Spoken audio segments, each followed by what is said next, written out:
So this one is the left upper limb, and we are seeing the orientation. This one is the left thumb, this is palm region, this is little finger. So this will be the ulnar side and this will be the radial side. And now we have the limb specimen here, and we are going to study today the muscles around shoulder region and the arm region. So one by one we will begin there.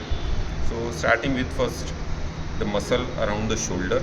So here you can see this one is the deltoid muscle. This complete thing is a deltoid muscle here. So these fibers of deltoid, they are divided into three groups. This fiber which are present anteriorly, these are the anterior fiber of deltoid. Then this one, these are the lateral fiber of deltoid, also called as the acromial fiber, and they are multipindent. Then same way posteriorly these fibers are present which are coming from the spine of the scapula. So this is the scapular region. So these are the posterior fiber of deltoid. So this complete muscle is a deltoid muscle. Now going toward the muscle over the scapular region. So this one is actually a costal surface of scapula. This will be the medial border of scapula, and this is the lateral border of scapula. Okay. So here we can see the muscles which are attached to this border. So here these three muscles we can see on the medial border of scapula. This one is the rhomboid major muscle extending from this to this part. This one is the rhomboid minor muscle, and this one is the levator scapulae muscle. Okay, so these three muscles are attached along the medial border. Now when we see the costal surface, on the inner aspect of the costal surface, here we can see this muscle. This muscle is actually a serratus anterior muscle, so you should not get it confused with the subscapularis. This serratus is attached along this costal surface on the medial border. Okay, so here when we lift this muscle, we can see underlying muscle.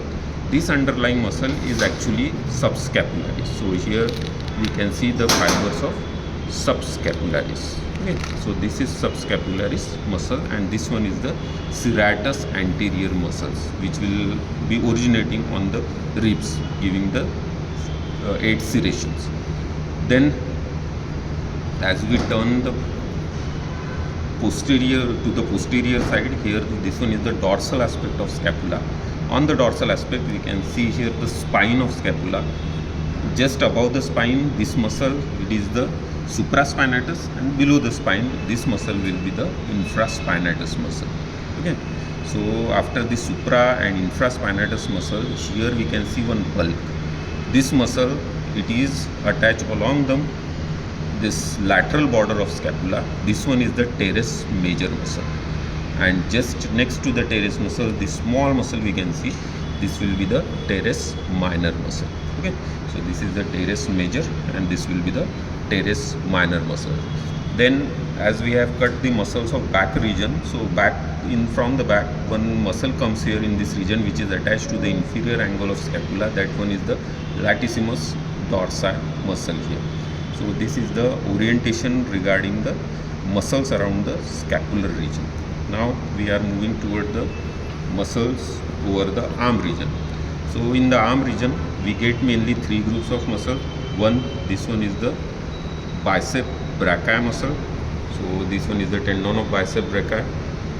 Then just below the bicep we can see brachialis. So this one is the brachialis muscle. Okay, so bicep brachii, brachialis. Just we can see the nerve which is extending from this bicep.